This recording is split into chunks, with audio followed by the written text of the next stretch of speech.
And it's time for Daily Distinction. Thanks, everybody, for watching. I appreciate you being here. And as we say at the beginning of every show, thank you for sharing. We got a very special guest with us today. And so I know you want to get your friends watching as well. So please share, whether you're watching on Facebook or Twitter or YouTube or Instagram or wherever. Take a minute, share so that everybody can see today's show. It's my privilege to have here today a guy that I've known for a long, long time, and I just think he's one of the great guys in the world. You know him as a member of the Country Music Hall of Fame group, the Oak Ridge Boys. I respect Joe for obviously his talents there, but he is an amazing author, so insightful about the world around us and everything from politics to culture. And just one of the great guys in the world. And so I'm not going to drag this on. I want to get him on here right away so we can have more time to talk. Joe Bonsall, thank you so much for your time, and thank you so much for being here. I just truly, truly appreciate it. Well, Scott, my brother, it's good to be with you too. After that beaming introduction, I wish that I had better lighting here. But you're on the farm. My lighting guy and my makeup and hair people are all at home. Oh, that's good. And we were talking right before we went on, here I was the guy in FFA and Joe grew up in Philly and he's sitting on the farm and I'm in Las Vegas. So how does it, the twists and turns of life. So, oh my gosh, I just got a text. Dwayne Allen is watching and says hello. Oh, the ace, the mighty ace of all things. The mighty ace. I can't believe it. I tell you, that is. And I might add, it's not just because he's listening. I've said it for years. One of the greatest singers of all time. There's only been a few that are in that just incredible singing. I mean, lead voice, love songs, big songs, every kind of song. Dwayne Allen. I've stood next to him for a lot of years singing, a lot of decades, actually. And he's one of the best every night.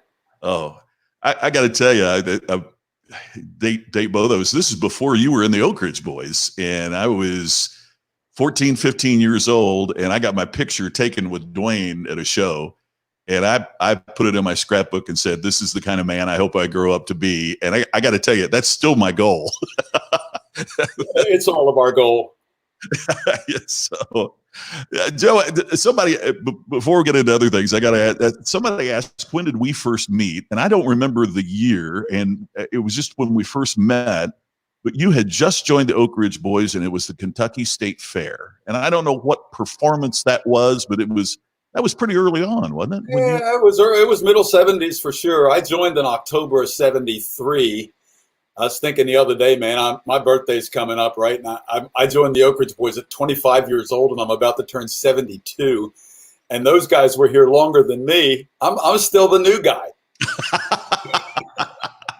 The baby of the group, right? Yes, as the old gospel groups would say, and now the baby of the group. That's old gospel quartet humor, man. Only a few of us know that, don't we? Yeah. That's I wonder how many of the folks that are watching right now even it's fascinating to me too, because you think about the long and storied career that the Oaks have had, that you have had, and one of the things, Joe, that has always struck me about you guys is you constantly look forward. You don't live life in the rear view mirror, and that constantly impresses me about you guys. Well, thank you. One of my blessings in my life is that I have shared most all of my life. I just mentioned the 25 to 72 with a bunch of men who were that kind of guy. They were forward-thinking, are forward-thinking, honest men. You trust them with anything in your life. You could trust William Lee Golden or Richard Sturban or Dwayne Allen. You can't say that about a lot of people. And I wrote in a book one time, you mentioned my writing a minute ago, that you could line up 1,000 guys and keep yanking 4 of them out and put them behind microphones, and you will never get an Oak Ridge Boys. It'll never happen. Yeah, one of the things that I've realized knowing you guys for a while is that I've got a lot of really good friends, but I don't know how many friends I've got that I'd want to sit on a bus with for 40 years. I mean, the sheer amount of time that you folks spend together, I think not just in music, but I think for business is an incredible story of teamwork and communication. Well, like I've also written, as it was written by Joseph S. Bonsall. By my favorite author. Yes, thank you very much, Scott, for the beaming. Hey, and I'm getting better light. God is shining through the window. It's shining on you. Yes. Yeah, I'm getting better light. But golly, I forgot what I was saying. I looked out the window there and I said, "What are my donkeys doing out there?" Okay, I'm here. Yeah. Well, we're talking about teamwork. Yeah, about teamwork and communication. Yeah. Well, you know, like I wrote long ago too, we're called the Oak Ridge Boys. We're the solid oaks. Okay, but you got to learn to be weeping willows as well. You got to learn how to bend and to weave, and everything everybody does may not suit you exactly at that moment in time. But what matters is the big picture. I love this guy. I love singing with him. We may not get together on everything, but that's fine. And if we don't get together on everything, we'll talk it out. We'll get it on the table. We'll get it out there, get the feelings out. And we've done that for decades. And that's why we're still together. And here's a great example. We've been off the road now, Scott, for 2 months. Yeah. It's unprecedented for the Oak Ridge Boys. We're a hardworking band, man. We're out there singing all the time. And I saw Dwayne Allen the other day for the first time in a long time, and dang, it was good to see him. And then the very next day, yesterday, I was filling up my gas tank to go from my house in Hendersonville out to this farm, and there's Richard and Donna Sturbin getting gas. Oh, one thing over, and I hadn't seen Richard. We've talked on the phone. Of course, we've had some conference calls about business, how we're going to get through this with no income kind of stuff, you know, and trying to make plans and claw our way through it like everybody's trying to do right now, you included, all of us, because they flipped the switch. But, man, it was just so doggone good to see him, and you realize that, holy cow, man, 2 months we've been away from singing. That's just unreal, and it's going to be a while, it looks like. Yeah, it's got to be the longest that you've been home consecutively for, and me too. I mean, it's just crazy not to have somewhere to go or a stage to stand on. It's an incredible change. I did an interview just earlier today with Robert Christian Broadcasting, and I told him, I said, you know, when home is great, even these 2 months at home, I can say have been great. As far as being home is concerned, with my wife and my cats coming out to the farm, I'm more fortunate than some. I've got a very nice property there in Hendersonville where we've lived since '82. We've got a lake there, a lot of land right around us. You can get outside, breathe, work in the yard. And then I can drive out here to this farm that we bought 21 years ago, almost 22 now. And I'm way out in the middle of nowhere here. There ain't no viruses out here. They can't make it this far. Yeah. But you know, it's never been off the road this much. And as much as I love home, I've always also enjoyed getting on the bus and seeing all my brothers. Sure. And you know the old Oak Ridge Boy phrase, let's sing. Absolutely. Let's sing. And in fact, yesterday when Dwayne was pulling out of my parking lot at home, he yelled out of his car window, let's sing. There you go. That's so cool. So you know, a lot of folks are, and that's part of what I'm trying to do here, Joe, every day is just try to lift spirits and charge batteries and you know, not with not being Pollyanna or rose-colored glasses. I mean, we got to be realistic about it, but that you know, we've got to, this too shall pass. We just don't know when. And I'm wondering what working on the farm, I noticed from your social media accounts is one of the ways that you deal with this. How are you dealing with the time, you know, this time off? Let's take it day by day and try to remain as, you know, I'm a positive guy, Scott. You know that. We've Absolutely. been good friends for years, and as you are. And you take it day by day and try to enjoy every day. And in the very beginning of this, the first 2 weeks, when this thing was a pandemic and people are dying in Spain and they're dying in Italy, and now New York City's the epicenter, and it was just like fear, man. Everybody's now afraid, and they're still afraid.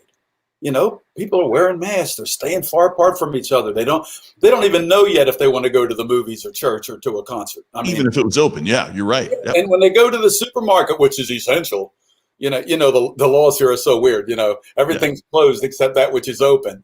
Yeah. And you got to stay home except for that time you have to leave. And, you know, you can buy liquor or go to the pot store, but you can't go to church. It's like the cat. A lot of dispensaries are delivering here in Vegas. It's like Uber Eats. They'll knock on your door and drop it. Oh man, that's so funny. But it's like cat rules. You know, the cat is not allowed on the counter except for those times when he's on the counter. love it. We got cat rules. But yeah, man, day to day, you just I love my wife. I love my cats. I love this farm, and I'm a very happy guy. And we've always said all of our lives, God will tell us when to stop. We don't know how. Well, this could be it. If all the rest of the summer and the fall starts to go away, then we'll have to think about putting off our next show maybe until all of this passes, whether it's a year or two. If we're still healthy and still feeling good, we put together the biggest tour of all time. Oh, man. Bring some great acts with us and go out there and just sing Oak Ridge Boy hit after hit after hit. That'll be fun. And I'll tell you something else that's going to be cool. Sometime in the near future here, we are going to do another new album with Dave Cobb. Oh, wow. And it's very exciting. I mean, you know how new music and that kind of thing is it'd just be good for us, even if it's mentally, just to put out some new music that we really love and record it under Dave's tutelage, who always has a way to lead us down some really cool new roads with great young songwriters writing the songs. And I'm excited about it. If it comes out like Down Home Christmas, it's going to be a really cool project. Man, I'll tell you, that's part of what I was talking about, how you guys look forward, is that you got the hottest producer in Nashville, giving you a great sound. I mean, you've always had a great sound, but you know what I mean? I mean, taking it in a different way. And man, it's so exciting. One of the folks that watches, I don't know if he's here today, but he watches almost every day, is Richard Mellencamp. You may have heard of his son, John. Oh, really? I was going to make a joke and say I loved all of his music, but his son is John. Yeah, it really is. Oh, and cool. he's one of the best shows I've ever seen in my life was John Mellencamp. If he's not on now, he watches the replay every day and sends me a note every day about the show. And he just sent me a video of John and it's just John and his acoustic guitar. Just was a brilliant new thing that he's doing. And I think that's, when you stop creating, you start dying, I think. And I'm just so impressed with the way that you guys did that with Dave Cobb. Here's John continuing to do it. It's just part of what I think we all need to learn about how we get through this. Keep moving forward, Scott. I mean, you're right. When you stop moving forward, then you stand still. And when you stand still, you get a little stagnant. And you got to stay happy every day and have something. Kenny Rogers told me a long time ago, rest in peace, brother Kenny. He said a long time ago, a man just needs two things. He needs somebody to love him and something to do. Wow. And I always, that came from the book of Kenny 14:6, I think it was. That's as good as it gets. Kenny 3:16. Yeah. A man needs somebody to love and something to do. That's pretty simple scripture right there from the book of Kenny. Sure is. Yeah, that is so cool.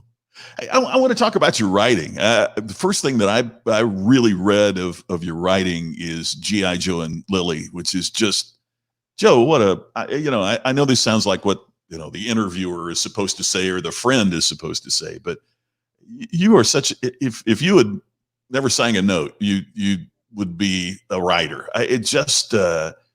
Would you talk a little bit about the inspirations, obviously your parents, but would you mind to talk just a little bit about the book and about your folks? I ought to get to writing then, just in case.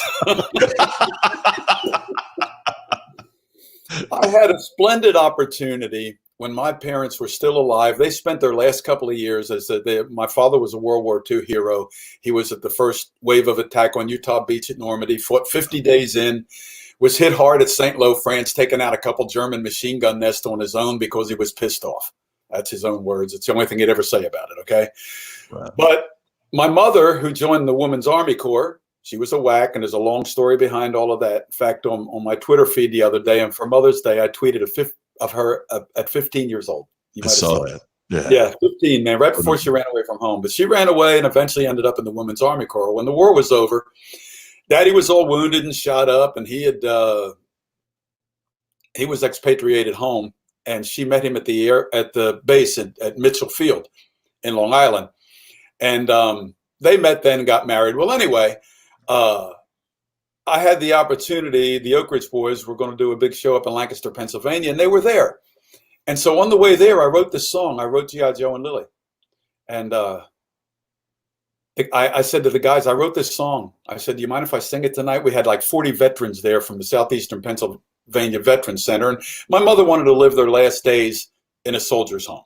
Mm-hmm. And with Daddy's record and her record. They had the ability to do that.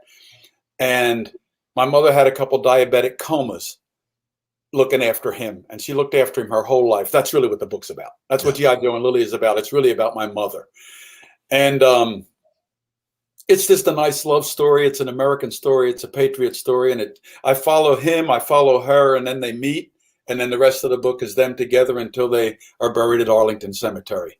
And it's a beautiful story. And I based the book on the song that I wrote.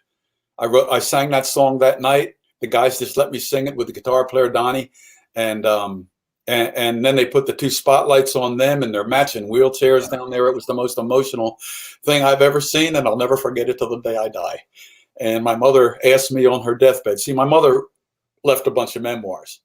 I used her memoirs, and I give her credit in the book. Yeah. I could have written the book without them, but I don't know how.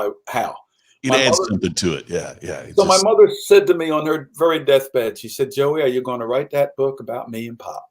And I promised I would. And then she asked me to sing her favorite. It's just Mother's Day yesterday, man. I'm sorry. Yeah, I know. But she asked me to sing "Never Hurts to Hurt" to her, and I sang it. Sang it to her right there, and then she rests in Arlington with Daddy. Well, they're heroes. I mean, it's what's made this country great. Yeah. That said so much. It sounds corny and a cliche, but it's a cliche because it's true. You know, I mean, there's nothing truer than that. And you know, talk about Mother's Day. I had the most unique experience. I was right after I saw Richard and Donna at the gas station. I drive up here to my farm, right? Yeah. And on the way up here, I don't even remember what made me think of my sister Nancy, but it was something funny. You know, like, you know how you and me just laugh at everything? Me and my sister do the same thing. We laugh. We just sit there and laugh at stuff. Well, I thought of something funny with Nancy. And it made me think of my mother. And I said to Nancy, you know, it's very unique, Nancy, that you, my sister, and my daughter Jennifer never had children. And I didn't mean for it to be real serious. And then I said, and I started imitating my mother. I said, because had you had children, they would have had to been cut out. See, my mother always told us, well, you know, you were cut out. Cut out. And when I was a little kid, I had no idea what that meant. What that meant, huh? I just knew I was cut out. It's just like my father, man. My father used to always say, well, he deserves the chair. He's going to get the chair for that. And he never explained to me what the chair was. And I'm thinking, the chair. Okay, but I just went away. But me and my sister were talking yesterday, telling mommy stories, right? You talk about distinction. And that's your main thing. Nancy said it first yesterday, my sister. She said, Joey, have you ever met anybody in your whole life that was like mommy? And I thought, no, heck no. Not even close. You talk about distinct. With all that woman went through in her life, from a bad childhood to running away from home to joining the WACs, marrying a guy who was a little nuts from the war and had his alcohol problems, then raised a family and was an incredible mother with the daddy who would lose jobs, drink, come home, cry, and then have a stroke at age 39, and then look after him his whole life, because I won't throw him away. He's like an old shoe. He's a hero. And she looked after him till the day he died first. And I told my sister yesterday, we laughed, we talked, we cried. I talked to her all the way here. I said, well, you know what? There's an old adage in special forces. When they lose a brother, they'll gather up once in a while and talk about him and tell stories about him. And in so doing, they keep him alive. Yeah. I said, well, today we kept mommy alive. And hey, it's Mother's Day, and I didn't even mean for that to happen, but it did. I know. That's so great.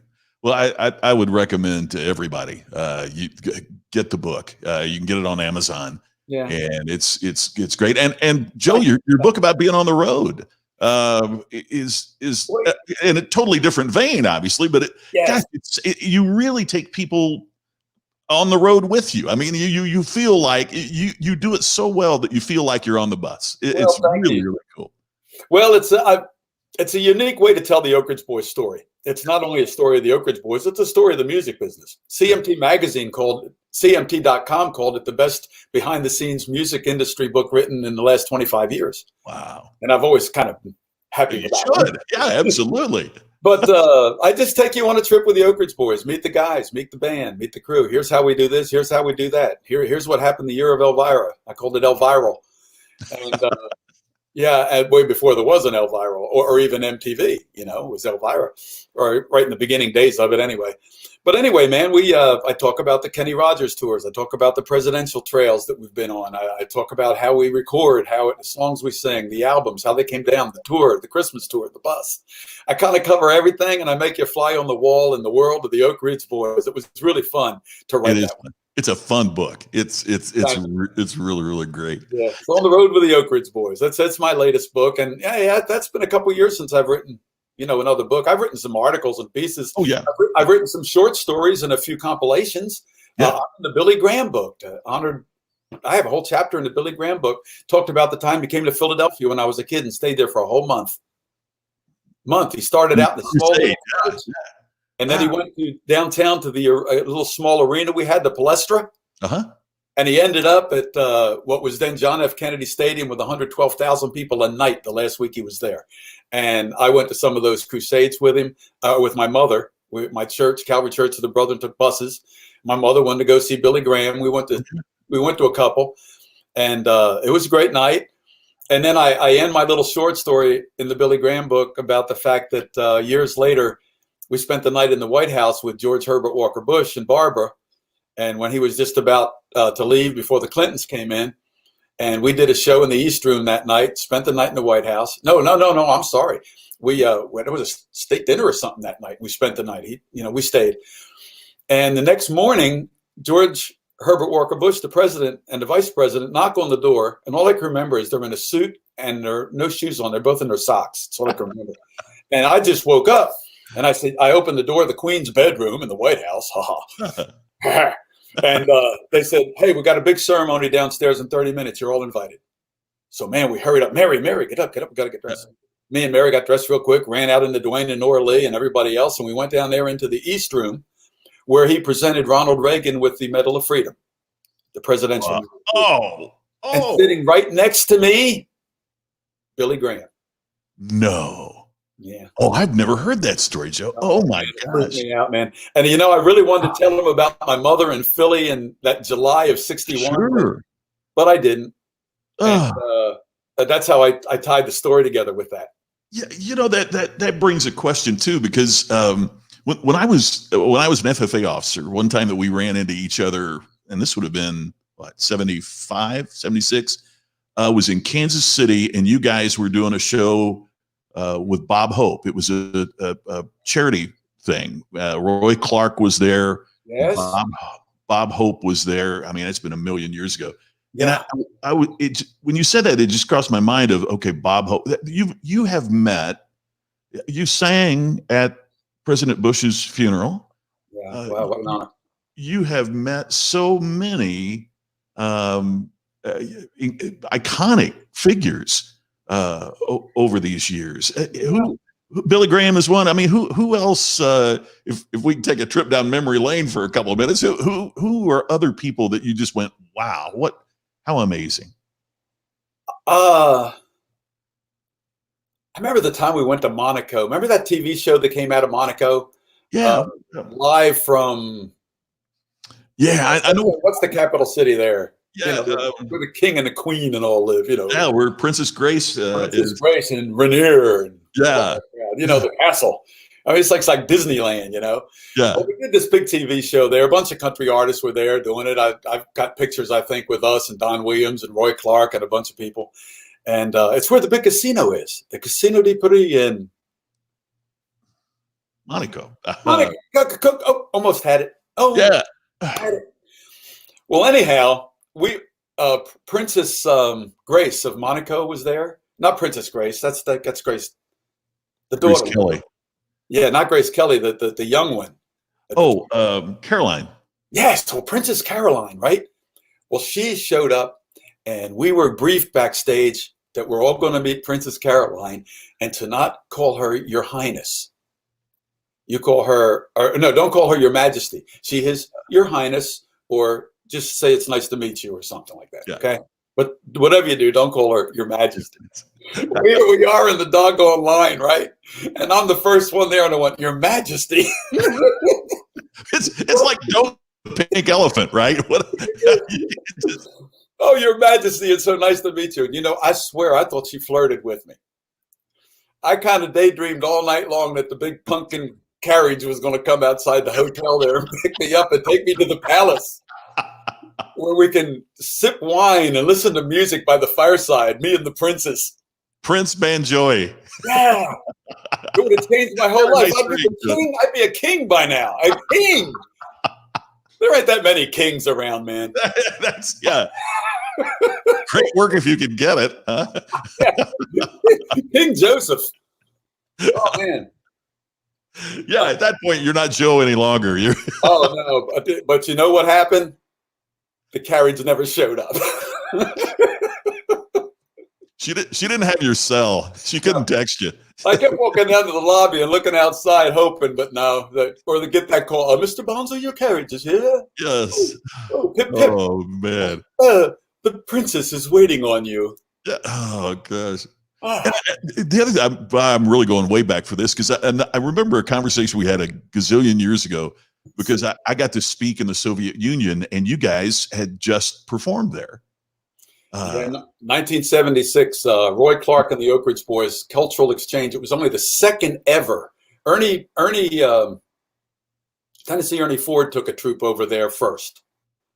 And we were the second, us and Roy Clark, on that cultural exchange program that performed behind the Iron Curtain. I mean, that was 76. Yeah, right. That was communist Russia, man. That's the same year I was there. And it's incredible. It was scary. It really was. We played for a week in Riga, Latvia, for a week in what was then called Leningrad, which is now whatever it is now. St. Petersburg, yeah, right. That's it. And Moscow, which I believe is still Moscow. Oh, Moscow.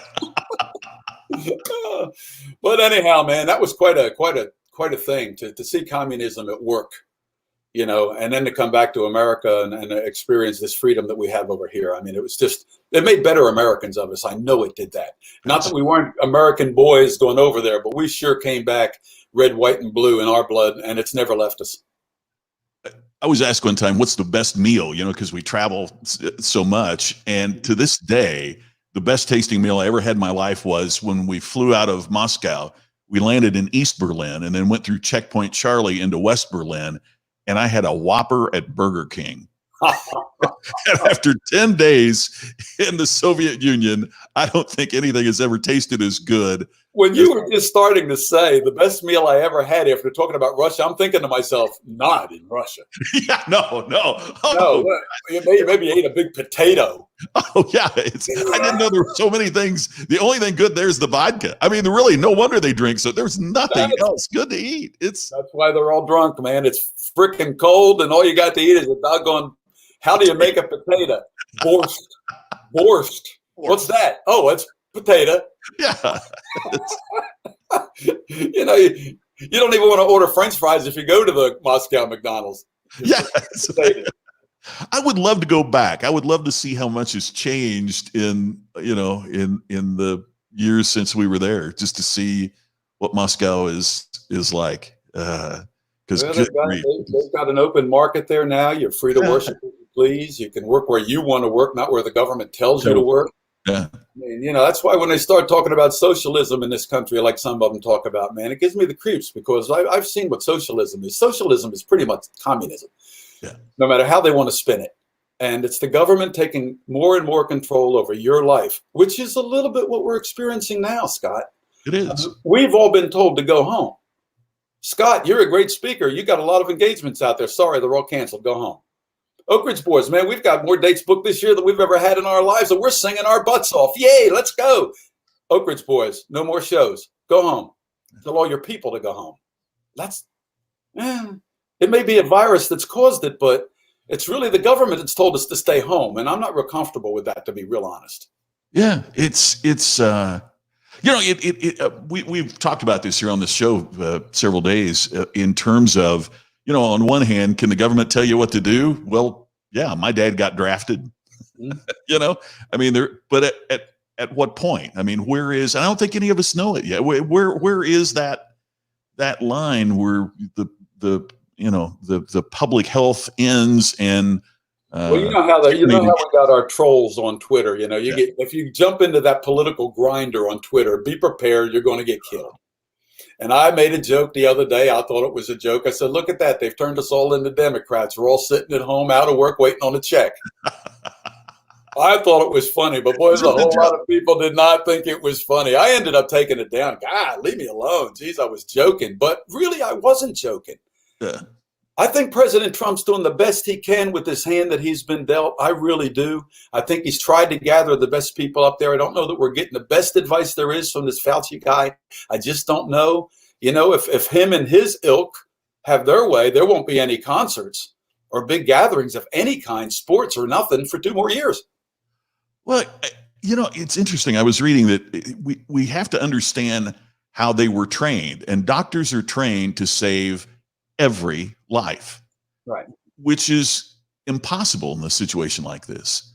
So where is that line? You know, where is, and it's, yeah, you're right. I mean, it's if we really want to save lives, we'll tell people they're not allowed to drive anymore. It'd be just as archaic as what's going on right now, but it's true. 50,000 people a year die on the highways. They ain't closing the roads. Yeah. Yeah. So, I mean, you know, with all due respect to those people who died, I heard about a good old Oak Ridge boy fan out in California. We used to call him the boat spider. He followed us for years and years. We watched his daughter grow up, get married, have a daughter of her own that's now grown up. That's how long we've known the boat spider. And he died of the COVID thing. Yeah. You know, I mean, with all due respect to losing lives, I mean, this has been horrible. But I'm still not so sure we didn't just overreach here and go too far with making everybody stay home. See you and I from our living rooms. At least I'm in my upper bedroom at my farm right now. It's getting tiring to see people broadcasting from their house. Yeah, it is. It's getting tiring to see musicians trying to sing from their house. Some do it really well, like you mentioned earlier. And boy, some should not have been singing in their living room. Yeah. That's like, I got a friend, Susan Rowan, that wrote a big deal book called How to Work a Room. I mean, multiple millions sold. And her line is, you know, I truly believe that everyone has a book inside of them. And for most people, that's where it should stay. Well, you know, the book company, Harvest House, they're a Christian publisher. Oh, yeah. Uh-huh. As was New Leaf Press with G.I. Joe and Lily. I had Christian publishers in both realms there. And what was good about both of those books, being with a smaller Christian publisher, is unlike a big publisher. You know, you get a run with your book and maybe it does really well and then it stops doing so well, so you're done. Yeah. A company like this keeps on, you know, the other day, the latest email from New Leaf Press had G.I. Joe and Lily in it. And it's been one of their biggest sellers. That's nice. On the Road with the Oak Ridge Boys keeps on going. But oh yeah. I had dinner with the head of that publishing company whose father started it, and he was running it now up there in Eugene, Oregon. Harvest House, I'm talking about. He told me once about preachers. There's some preachers, and you'll identify with this as a speaker, but you can do both. There's a lot of speakers that can move a room with their sermon. Move a room. But man, after 2 paragraphs of a book they wrote. Yeah, it's so true. Yeah. Well, I mean, that's what impresses me so much about all my David Jeremiah or Max Lucado. Yeah. Yeah. Oh, yeah, absolutely. You don't like to be that. Maxwell. Yeah, you're right. It's a different skill. And that's one of the things that's killing me about social media right now, too. You're talking about the trolls. It's really fascinating to me how the people who were constitutional experts during the impeachment are now viral experts during the pandemic on social media. And it's the same with the Me Too thing, you know. Every guy's guilty. Every guy's guilty. Every guy's guilty until Biden. Oops. Oop. He may be okay because he's our guy. Yeah. We're sorry to say, if I was a Democrat, I'd be slashing my wrist. Oh. You know, I'm just saying. I'm just saying. You know, well, and there's the one of, you know, with all the stuff I do in corporate America, I've got to kind of keep it down the middle of the road. But to me, the litmus test is, you know, if Obama would have done this, would you feel the same way? Yeah. I mean, you know what I'm saying is that people want to apply. George W. had, to me, the best line about this is that we judge others by their worst moments, but we want people to judge us by our best intentions. That's great. Can't Isn't that top a that one. beautiful line? And Can't top that one. We're in a divided country. You know, the Oak Ridge Boys never take politics to stage. Sure. Of course, everybody that knows us knows. I mean, we've ridden with George W. Or George Herbert Walker Bush was a good friend, and you know, we rode with several people over the years, even Jeb Bush for a little bit. I mean, you know, everybody knows we're a conservative bunch. Yeah. You know, what they probably don't know is we're so far to the right, it's a wonder our bus ever got down a highway.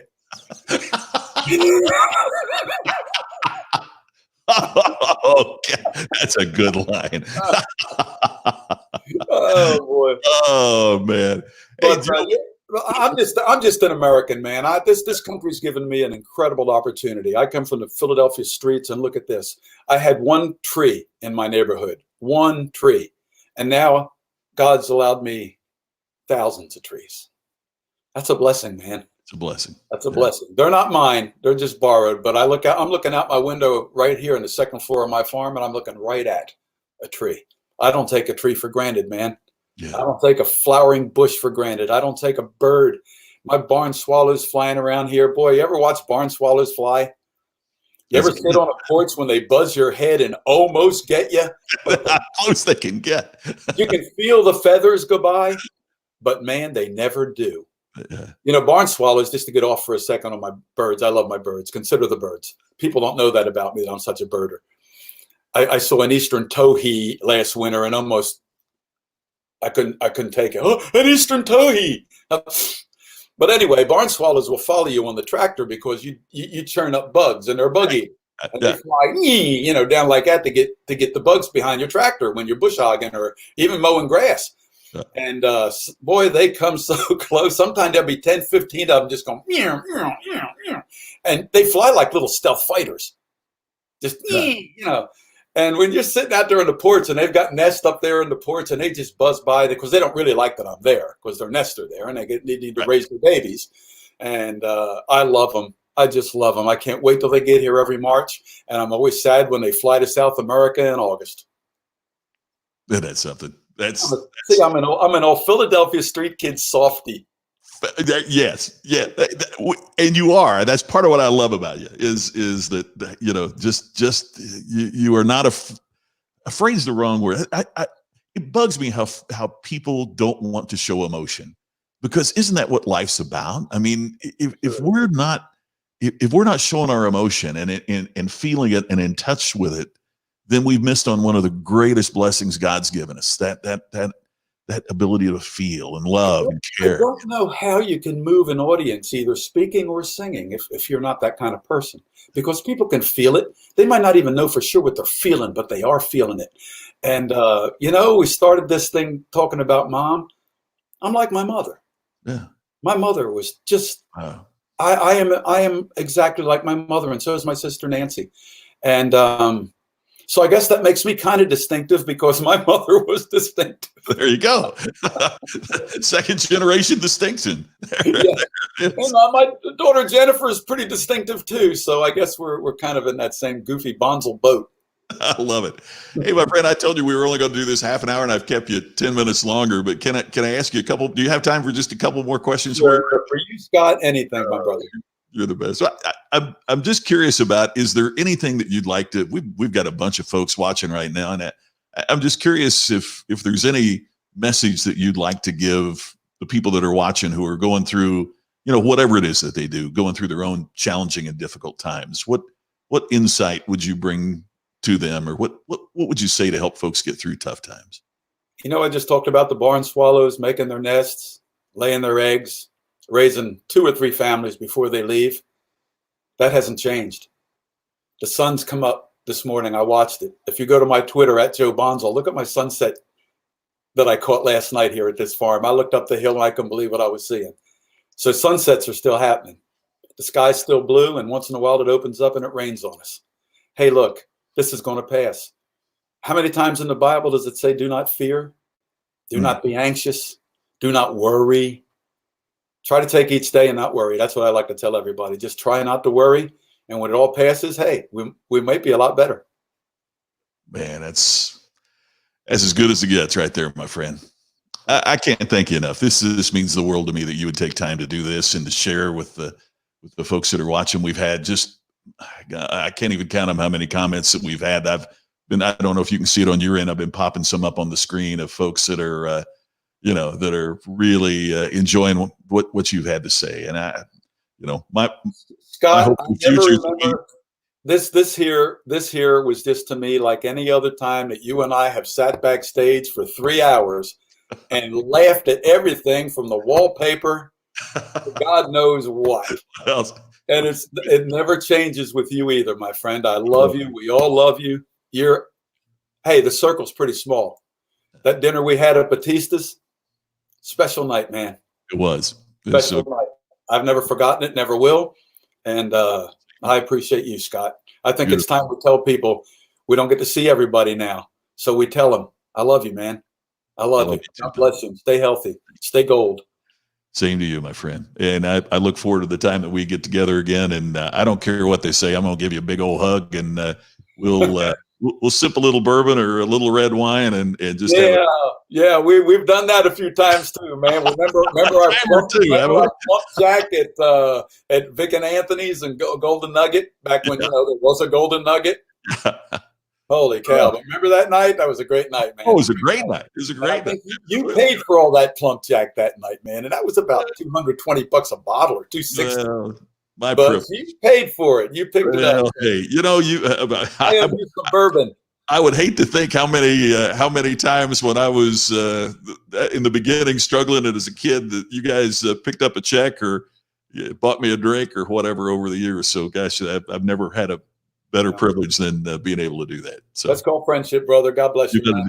Thanks. Love you, man. Thanks for having me. Talk to you soon. Thanks to stay distinct. I put the stink in distinct. I want you to know right now. Love you, man. Love you too, brother. See you soon.